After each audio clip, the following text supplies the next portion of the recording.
Can you say that one more time? I gotta write it down.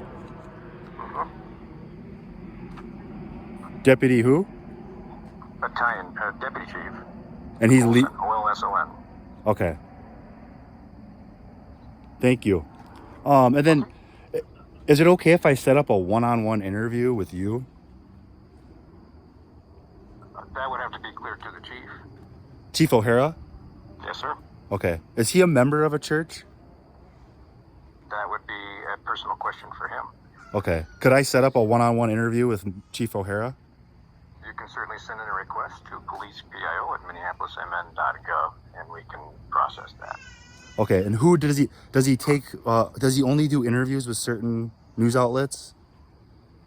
We get multiple amounts of requests on a regular basis. We fulfill as many as we can. We do not fulfill them all. Okay. All right. And then if I call back later today with more questions, you'd be willing to answer? My suggestion is please put all your questions into a single format, send it to the Minneapolis Police Records and Information Unit so that we can process it through all the subject matter experts that your questions pertain to. Yep, and I did that. I got your voicemail right when the shooting happened. You had a voicemail set up, and you had an email on there. Do you remember that? Okay. What was the email that you told people to send questions to on your I voicemail? believe it was communications@minneapolismn.gov.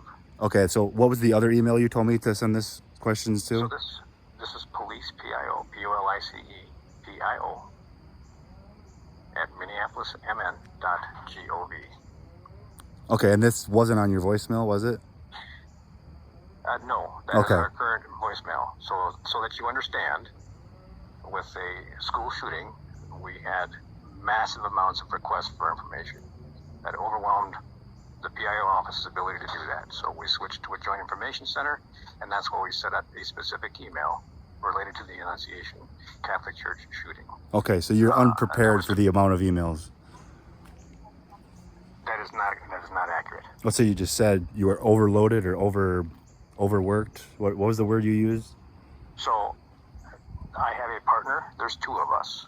So yes, something of that magnitude, we did not have the capacity to handle or to serve the public in the way at that moment. And so the city stepped up, and we had a joint information center established, which is common practice. So the next school shootings, you guys are going to be ready to handle it, right?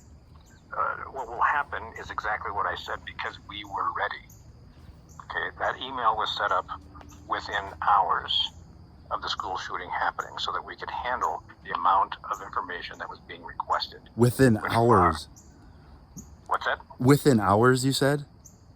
Well, actually, I think it was done by the first press conference, whatever time that was, 10 o'clock. Wow, you guys were ready for this, huh? Sir, that's your opinion. Well, no, it's just what you said. I mean, as a police officer, one of the first things you'd want to figure out is investigative details, and you wouldn't set up a box like this, just for the simple. Just you wouldn't set up a information email just for one shooting after 2 hours after it happened. Well, because you'd want to be investigating first before you answered any questions. It doesn't take 2 hours to investigate a school shooting. Sir, I don't understand your logic. I don't. I know it's pretty hard to understand. Okay, so you said a couple hours after the shooting, you guys had this specific email set up just for the shooting and their questions. Yes. But yet you're still investigating, and you don't have investigative details, which it's still open and ongoing. Let me ask you a question. Let me finish, sir. Don't interrupt me. Okay? So why would you set that up if you don't have investigative details still to this day? Okay. Can I answer the question now? We had thousands of questions coming in by the minute, and we needed to be able to catalog those so that we could answer them appropriately.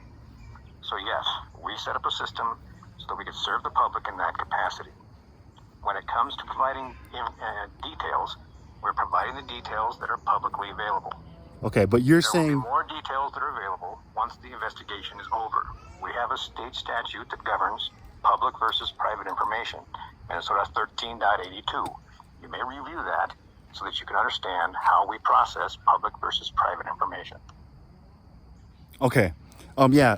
But just to clear it up, you're still investigating, correct? Sir, I can't be more clear about that. Yeah, I know. Yes. Okay. Thank you so much. You really helpful. You're really helpful today. What's your name again? I am Sergeant Parton. Sergeant Parton. What's your first name and badge number? I am Garrett Parton, badge 5456. 5456. All right. Have a good day, Garrett. Stay safe. You have